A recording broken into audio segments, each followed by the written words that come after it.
પહેલાં તો બધા લોકો આ ઓડિયો સાંભળો। બાકી ખજૂરભાઈ માટે હું છે ને આજીવનની મને મળે ને તોય કુરબાન છે, બાકી તું આ દુનિયામાં નથી એટલું યાદ રાખજે। હવે તારે છે ને જે સમજવું હોય તે ધમકી સમજ તોય ભલે તારા હવે પાપનો ઘડો ભરાઈ ગયો છે, કેમ કે લેડીઝને લેડીઝ જ ભોગી શકશે, બાકી તારો ખોબો હું ઉપાડીશ। હવે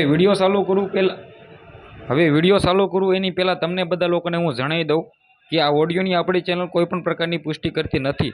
આ તો ભાઈ વાયરલ થઈ રહ્યો છે તે માટે તમને બધા લોકોને હું બતાવી રહ્યો છું। હવે આ બેન કોણ છે તો ભાઈ અમને પણ નથી ખબર। તે બેન ખુલ્લેઆમ મિત્રો જે બોલ્યા છે ને, જે આ વાત કરી તો સોશિયલ મીડિયાની અંદર આ ઓડિયો અત્યારે ખૂબ જ વાયરલ થઈ રહ્યો છે। ક્યાંક ને ક્યાંક તમે બધા લોકોએ આ ઓડિયો સાંભળ્યો જ હશે, જેની અંદર આ બેન ખુલ્લેઆમ ભાઈ કીર્તિ પટેલને મારી નાખવાની ધમકી આપે છે।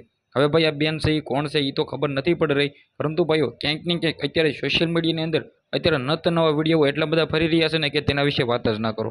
ખાસ કરીને મિત્રો વાત કરીએ તો ખજૂરભાઈ અને કીર્તિબેન પટેલનો જે વિરોધ ચાલી રહ્યો છે ને, આ વિરોધ દરમિયાન અત્યારે ક્યાંક ને ક્યાંક ઘણા બધા લોકો છે એ વિડીયો અપલોડ કરીને મિત્રો ઘણા બધા લોકો ખજૂરભાઈને સપોર્ટ કરે છે, તો ઘણા બધા લોકો છે એ કીર્તિ પટેલને સપોર્ટ કરે છે। તો આની અંદર આપણે વાત કરીએ તો ખજૂરભાઈને સપોર્ટ કરવાવાળા અત્યારે લોકો ભાઈ છે એ હજારોની સંખ્યામાં લાખોની સંખ્યામાં છે।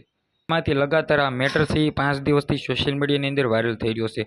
જે આ વાત કરીએ તો આવનારા ટાઈમમાં આપણે એ પણ જોવાનું રહેશે કે મેટરની અંદર શું ખજૂરભાઈ છે તે એન્ટ્રી કરીને ખુલ્લેઆમ જી આ મિત્રો વાત કરી તો અત્યારે કીર્તિ પટેલ તો બધા ખુલાસાઓ કરે છે, પરંતુ ભાઈઓ એની અંદર કેટલા હશે કેટલા ખોટા એ તો ખબર નથી। પરંતુ ભાઈઓ જે રીતે લાલભાઈ આહિર છે એ કીર્તિ પટેલને ખુલ્લેઆમ વિરોધ કરે છે અને ખુલ્લેઆમ ખજૂરભાઈના સપોર્ટમાં અત્યારે મેદાનમાં છે, પરંતુ ભાઈઓ આપણે આવનારા ટાઈમમાં એ પણ જોવાનું રહેશે કે શું ખજૂરભાઈ છે એ પણ આ મેટરમાં એન્ટ્રી કરે છે। કારણ કે જો ખજૂરભાઈ એન્ટ્રી કરશે તો આ વિવાદ છે મિત્રો સોશિયલ મીડિયાની અંદર ધમાકેદાર વાયરલ થાય અને ઘણા બધા લોકો છે એ ખજૂરભાઈને સપોર્ટ કરીને એમ પણ કહી રહ્યા છે કે તમે કીર્તિબેન પટેલે જવાબ આપો। હવે આપણે આવનારા ટાઈમમાં જ જોવાનું રહેશે, તો આ વિડીયોને વધારે લોકોને શેર કરી દો, સબસ્ક્રાઈબ કરવાનું ભૂલવા નથી। આજના વિડીયોમાંથી આટલી જ માહિતી, આપણે એક નવો વિડીયો મળીએ।